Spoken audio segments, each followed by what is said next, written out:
warahmatullahi wabarakatuh. Kembali lagi bersama Redo di Energi Kreatif.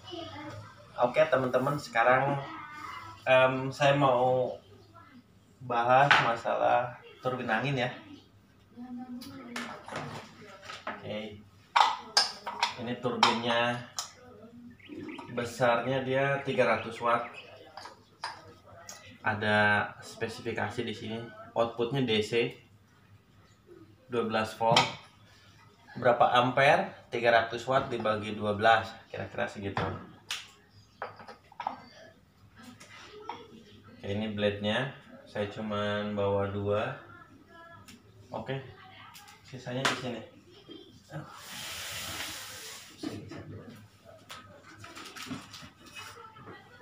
Ini dia sisanya. Total ada 6 blade. Jadi macam-macam, ada yang 3 blade, ada yang 6 blade, ada yang 5 blade. Tergantung dari desain masing-masing. Kajiannya panjang, pemilihannya kenapa jumlah blade-nya harus sekian dan sekian. Para engineering sudah mendesain sehingga kita tinggal pakai saja. Kabar baiknya seperti itu. Oke, saya preparation tools dulu. Saya membutuhkan Allen key 6 atau 5 ini. Oke. Saya biasanya menggunakan tools untuk, dan kita prepare semuanya supaya kita dimudahkan saat kita bekerja ya teman. Tools banyak pilihannya, banyak mereknya, tapi kita pakai yang rata-rata orang pakai dan testimoninya baik. Oke, L5 ya, L6 rupanya. Saya buka dulu tube-nya atau cover depannya, cupnya saya buka. Allen key saya pendek karena memang sesuai kebutuhan. Saya modifikasi dan ada juga ballnya. Ada ballnya untuk bisa miring. Oke, dalamnya seperti ini. Terdapat mur atau nut. Kemudian ada ring pair, ada ring flat, dan juga ada Allen key yang kecilnya, baut yang kecilnya. Ini hanya teknis pemasangan blade saja. Oke, saya butuh L4.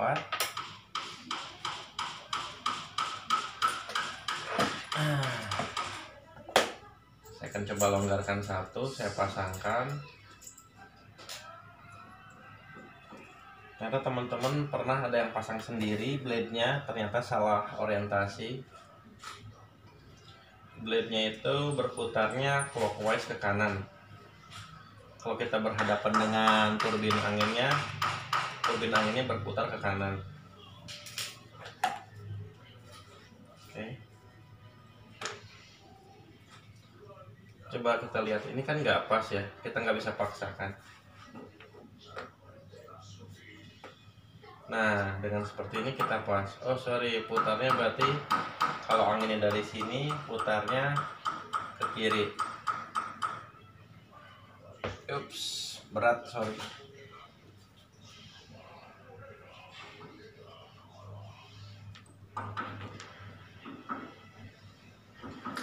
Oke. Betul seperti ini. Nah, ini kan nggak masuk, sulit. Nah, betul ya teman-teman ya, kalau angin datang dari depan, kemudian dia akan menyapu. Oke, saya sedikit bingung arah mana yang benar.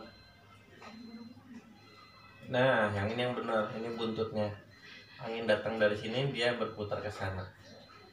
Kemudian ini ada semacam airfoilnya.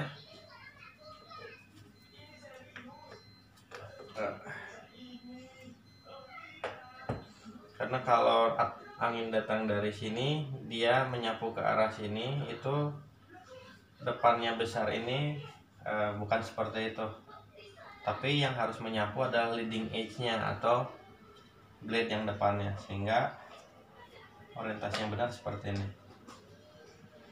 Angin menyapu bagian leading edge-nya, itulah yang akan membelah angin lebih awal. Oke, ring flare-nya terlebih dahulu, baru ring pair, baru murnya. Kemudian ring flare, ring pair, dan mur. Oke, kita pasangkan. Saya memakai Allen key T, ini memudahkan, opsional, tapi Allen key T ini hanya untuk mengencangkan sampai dengan torsinya setengah kebutuhan. Kedepannya kita kencangkan dengan menggunakan Allen key yang model seperti ini karena torsinya lebih kuat. Anyway, ini hanya saya memberikan contoh saja. Dan ini L13, kita menggunakan kunci ring pas akan lebih baik daripada kita menggunakan kunci Inggris karena space-nya berbeda. Oke, saya akan cari kunci 13 saya. Ini kunci 13 ya teman-teman. Tapi kalau misalkan kita nggak punya, kita menggunakan kunci Inggris juga oke. Hanya space-nya kita perlu perhatikan dan perlu kita cek bahwa ukurannya fit benar. Oke. Seperti itu. Dan kita pasangkan depannya. Dan juga ada mechanical tail brake-nya, kita pasangkan seperti ini. Kita lihat di sudutnya bahwa tailnya ini atau ekornya ini memiliki sudut, yang mana fungsi sudut tersebut ketika anginnya sudah terlampau kencang, maka dia akan membanting agar turbin anginnya menghadap ke arah angin yang membuang ke arah berlawanan atau ke arah lain supaya wind turbinnya tidak rusak. Wind turbin sendiri memiliki RPM tertentu untuk menghasilkan tegangan listrik, ada maksimalnya, sehingga mechanical tail ini membatasi RPM-nya. Ya, anginnya kencang sekali, kemudian ketika pada ukuran tertentu, kecepatan angin tertentu, maka ekornya akan membuang sehingga wind turbinnya tidak melebihi dari limit speed yang diizinkan. Oke, kemudian kita lihat di sini teman-teman. Ini ada yang warna hitam ini, saya tunjukkan blade. Ini adalah controller turbin angin. Tinggal masuk saja 12 voltnya ke ground dan salah satu fasa, maka keluarannya akan 12 volt. Fungsinya bila mana turbin angin ini melebihi 12 volt, maka controller itu bertugas untuk menahan supaya tetap di 12 volt, maksimal 12,8 volt. Dan ampernya pun dibatasi ketika pada beban yang kita pakai ada short, maka short tersebut tertahan protection di controllernya sehingga tidak akan konslet menuju ke turbinnya. Oke, kayak gitu. Nah, sekarang saya mau cerita kenapa sih energi kreatif ini terjun di bidang new and renewable energy.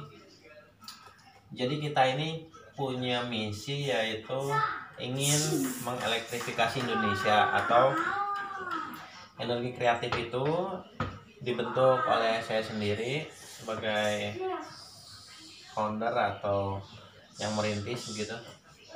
Jadi saya ada concern terhadap kenapa sih Indonesia kok banyak kepulauan yang sulit mempunyai power plant sendiri. Nah, dimulai dari rasa kepedulian itu, maka energi kreatif terjun secara langsung di bisnis atau di usaha new and renewable energy itu dengan basic atau dengan pemikiran bahwa minimal saya bisa mengedukasi ketika pihak dari pemerintah sudah menghibah ternyata testimoninya 1, 2 atau maksimal 5 tahun mereka tidak survive karena berbagai macam faktor, yaitu anggaran yang terbatas, kemudian maintenance, tidak adanya tenaga ahli, tidak adanya teknisi yang memaintain, pemerintah pun terbatas, sehingga saya berinisiatif untuk bisa berikut serta atau ada andil juga untuk membantu pemerintah dalam hal ini mengedukasi di bidang new and renewable energy, karena concernnya terhadap energi listrik di pedalaman.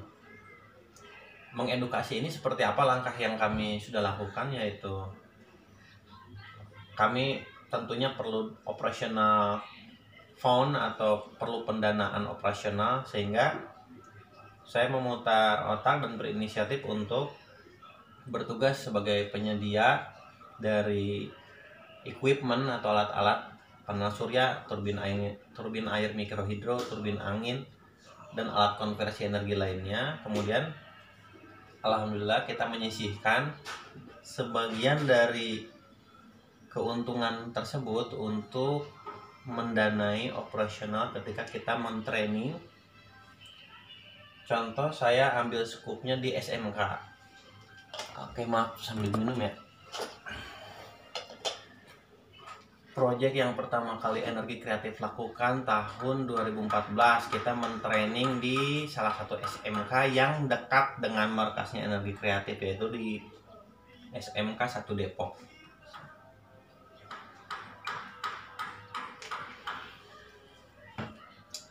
Alhamdulillah waktu itu kita membawa prototipe satu buah turbin angin yang skala kecil 100 watt dan juga mengajarkan bagaimana panel surya itu bekerja, prinsip-prinsip dasarnya.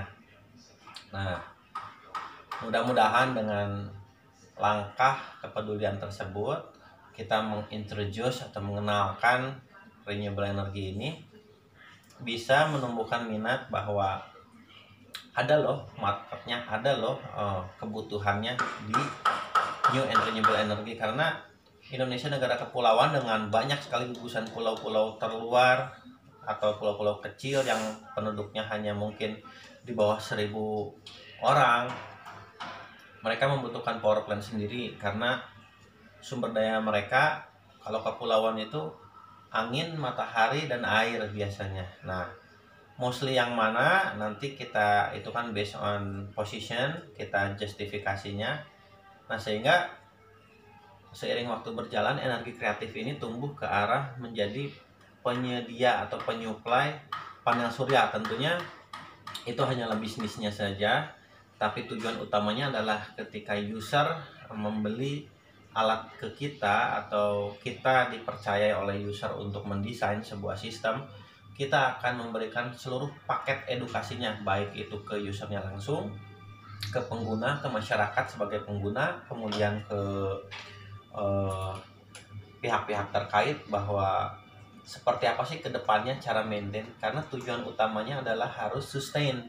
Sebuah sistem itu harus kita desain sebaik mungkin, kemudian bagaimana mekanisasi perawatannya, bagaimana pengaturan keuangannya, tentunya itu dilakukan oleh tim yang lebih ahli dari sisi user, tapi kita bertugas untuk menyampaikan bahwa ini alat ada maintenance, ini alat ada lifetime-nya, ada consumable part-nya. Contoh panel surya itu kita membutuhkan baterai atau aki sebagai storage sistemnya, sehingga yang kita sampaikan di sini komprehensif. Nggak boleh kita menyampaikan sebuah energi, sebuah konversi energi, atau kita berjualan alat teknik tapi kita tidak menyampaikan resiko-resikonya. Tentu semua ada resiko, tapi resiko itu bisa kita pahami dan kita tindak lanjuti sehingga kita punya waktu untuk menabung ke depannya, untuk memaintain. Kemudian Energi Kreatif pun menyediakan jasa konsultasi, karena bagaimanapun juga kita manusia hidup membutuhkan orang lain, pasti ada yang lebih ahli, dan kita berusaha untuk mengupgrade ilmu kita untuk menjawab semua permasalahan-permasalahan yang ada di masyarakat.